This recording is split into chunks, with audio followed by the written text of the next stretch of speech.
ये तमाम जो 10 राजा हैं, सम्राट अशोक में जो मौर्य वंश के संस्थापक में जो 10 राजा थे, वो सारे 10 राजाओं को यहाँ पे तस्वीर लगाया गया है और उनके जो है वो सामने दीप को जलाया गया है, मोमबत्ती को जलाया गया है। मैं कैमरामैन से चाहूँगा कि थोड़ा आप इधर आएँ हमारे साथ और ये भी आप दिखा सकते हैं कि मैं चाहूँगा कि धम्म विजयदशमी महोत्सव जो है वो यहाँ पे प्रोग्राम रखा गया है। ये भारत में नहीं बल्कि दुनिया में पहली बार हो रहा है।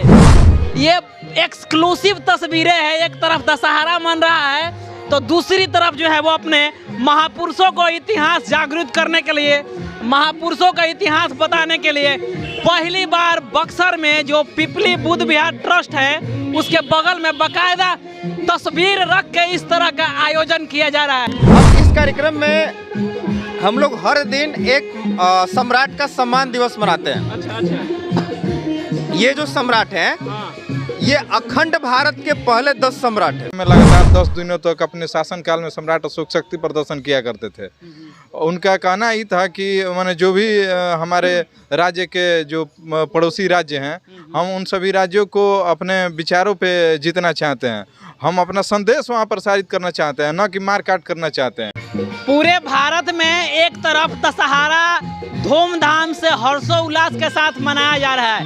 दशहरा में ये कहा जाता है कि असत्य पर सत्य का विजय होता है, लेकिन सम्राट अशोक के मानने वाले, उनके वंशज मानने वाले भारत ही नहीं बल्कि पूरे दुनिया में ये पहला ऐसा कार्यक्रम हो रहा है जो अशोक विजयदशमी के महोत्सव धम्म में जो चक्र परिवर्तन जो हुआ था उसको मनाया जा रहा है और पूरे भारत में नहीं पूरे दुनिया में मनाया जा रहा है। आप देख सकते हैं ये तमाम जो 10 राजा हैं, सम्राट अशोक में जो मौर्य वंश के संस्थापक में जो 10 राजा थे, वो सारे 10 राजाओं को यहाँ पे तस्वीर लगाया गया है और उनके जो है वो सामने दीप को जलाया गया है, मोमबत्ती को जलाया गया है। मैं कैमरामैन से चाहूँगा कि थोड़ा आप इधर आएँ हमारे साथ और ये भी आप दिखा सकते हैं कि मैं चाहूँगा कि धम्म विजयदशमी महोत्सव जो है वो यहाँ पे प्रोग्राम रखा गया है। ये भारत में नहीं बल्कि दुनिया में पहली बार हो रहा है।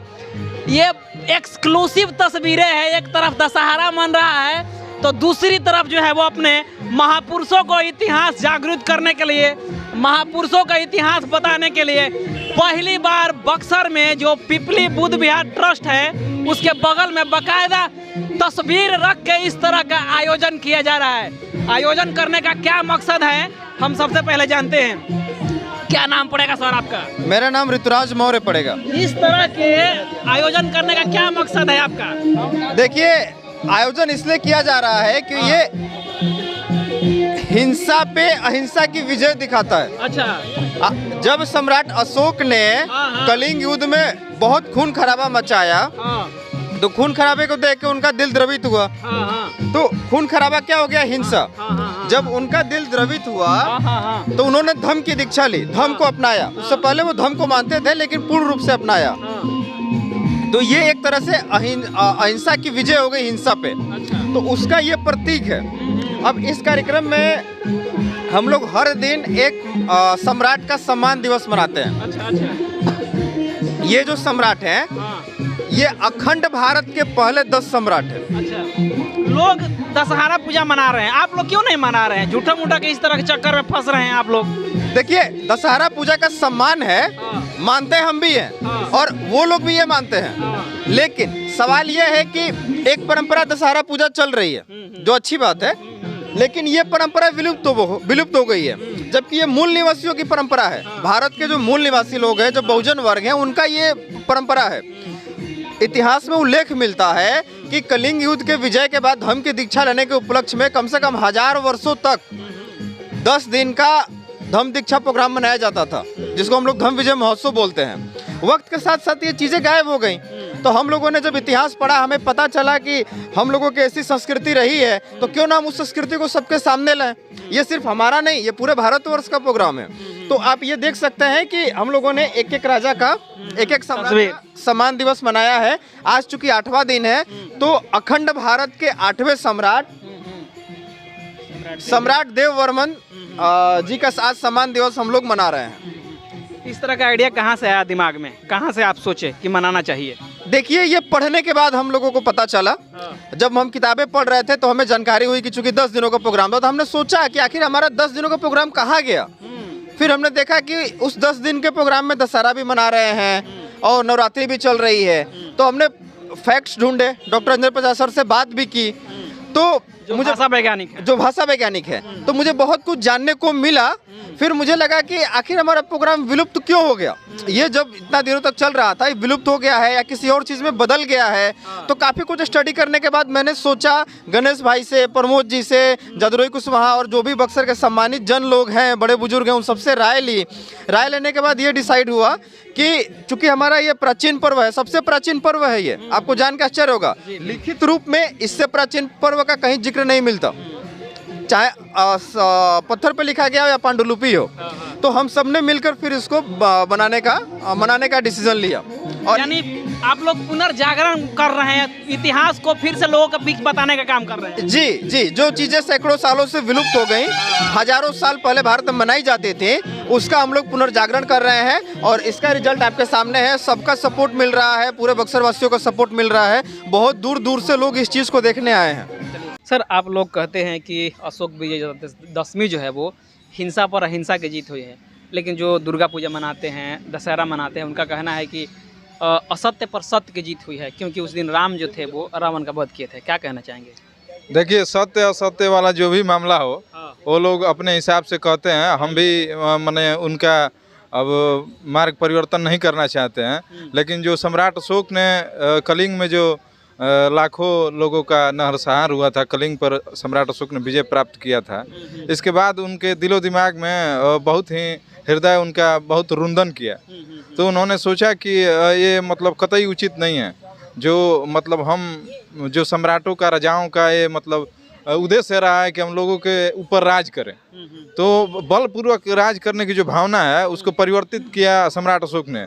उन्होंने बलपूर्वक नहीं, धर्मपूर्वक, विचारों के पूर्वक दुनिया में अपना संदेश फैलाकर, अपने विचारों को प्रसारित करके धर्म के बल पर उन्होंने शासन करने का मतलब प्रोग्राम किया। इसलिए उन्होंने उस समय जो नरसंहार हुआ था उससे द्रवित होकर अपना मार्ग परिवर्तन किए, तथागत बुद्ध के शरण में गए। और उन्होंने उसी समय से जो है धम्म विजय महोत्सव का कार्यक्रम जो है उसी समय से उन्होंने इजाद किया था। इस कार्यक्रम में लगातार 10 दिनों तक अपने शासनकाल में सम्राट अशोक शक्ति प्रदर्शन किया करते थे। उनका कहना ही था कि माने जो भी हमारे राज्य के जो पड़ोसी राज्य हैं, हम उन सभी राज्यों को अपने विचारों पे जीतना चाहते हैं। हम अपना संदेश वहाँ प्रसारित करना चाहते हैं, न कि मार काट करना चाहते हैं। इसी को उन्होंने अफगानिस्तान तक, उधर ईरान तक, इधर बर्मा तक, अखंड भारत जो कहा जाता है, वहाँ तक, जो आज का अफगानिस्तान से म्यांमार तक है, यहाँ तक प्रसारित किया। ये जो आप लोग प्रोग्राम मना रहे हैं इस तरह का अशोक विजयदशमी धम्म महोत्सव, ये कब से मना रहे हैं? मतलब आज से जैसे दुर्गा पूजा मनाया जाता है कि 7वीं, 8वीं, 9वीं, 10वीं है, तो आप लोग भी इसी तरह से कर रहे हैं या पूरा जो 10 दिन का होता है वो सब सेलिब्रेट कर रहे हैं? जी, पहले से तो हम लोग का ऐसा कार्यक्रम में यहाँ बक्सर में नहीं हम लोग करते आए हैं। हम लोग के ज्ञात में बिहार में भी नहीं होता है, देश में कहीं होता है वो अलग बात है। और अशोक धम्म विजय महोत्सव जो है दिवस है, इसका कार्यक्रम 1 दिन का चलता आ रहा है। जब से मैंने पिछड़े समाज के बहुसंख्यक वर्ग के लोग जगे हुए हैं, बाबा साहब अम्बेडकर को, ज्योतिबा फुले को एवं तमाम महापुरुषों को जो पिछड़ों के इतिहास वगैरह लिखे हैं या जान जागरूकता का कार्य किए हैं, उनको पढ़ने शुरू किया है। तो हम आम जो लोग हैं, हम जैसे युवा जो वर्ग के लोग हैं, ये लोग अपने लोगों को पहचानने लगे हैं, समझने लगे हैं। तो जो 1 दिन का कार्यक्रम पूरे देश में चलता भी है, आप लोग भी जानते हैं, तमाम लोग जानते हैं, जो कि अशोक धम्म विजय दिवस 1 दिन का होता है। लेकिन असल में ये जो पहले हुआ करता तो ये 10 दिन का हुआ करता था। अशोक जो धम्म का पताका पूरे एशिया में प्रसारित किए हुए थे, वो उसका जो कार्यक्रम था, जो शक्ति प्रदर्शन का, धम्म के प्रसार का, वो पूरी तरीके से 10 दिनों का था। उस 10 दिन में अलग अलग तरीके से सम्राट अशोक मतलब अपने तरीके से कार्य करते थे। तो हम लोगों ने बक्सर में इस तरीके का, ऋतुराज जी बोले कि हम लोग ऐसा कर सकते हैं, तो बैठकें वगैरह हुई थी। इसके बाद हम लोगों ने शुरुआत अभी करा है। अभी इस वर्ष मान लेते हैं कि मतलब आंशिक ही मतलब हम लोग कार्य कर चुके हैं, पाए हैं। लेकिन आगे से हम लोग का प्रयास है कि इसको हम लोग बृहद स्तर पर करेंगे और अगले वर्ष तक ये सड़क भी बन जाएगी। तो हम लोग चाहेंगे कि यहीं अगल बगल में यहाँ पे स्पेस है या कहीं पे भी रोड के किनारे भी दशहरा में जो है उधर भी किया जा रहा है। तो हम लोग हो सकेगा तो जितना हम लोग का स्पेस होगा विस्तार करके कार्यक्रम को और विस्तृत तरीके से हम लोग करने का प्रयास करेंगे अगले वर्ष। देख सकते हैं भाषा वैज्ञानिक जो इंटरनेशनल भाषा वैज्ञानिक हैं, जिनको इतिहासों के बारे में, खासकर बौद्धिक इतिहासों के बारे में बहुत विस्तृत से बहुत बेहतरीन पकड़ है, वो यहाँ पे आकर के उद्घाटन किया, उसके बाद से ये प्रोग्राम चल रहा है। बाकी आप क्या सोचते हैं इस वीडियो के बारे में, इस खबर के बारे में, अपना कमेंट जो है वो कमेंट बॉक्स में लिखिए। मिलते हैं अगले खबरों के साथ, तब तक जय भीम, जय भारत, जय संविधान।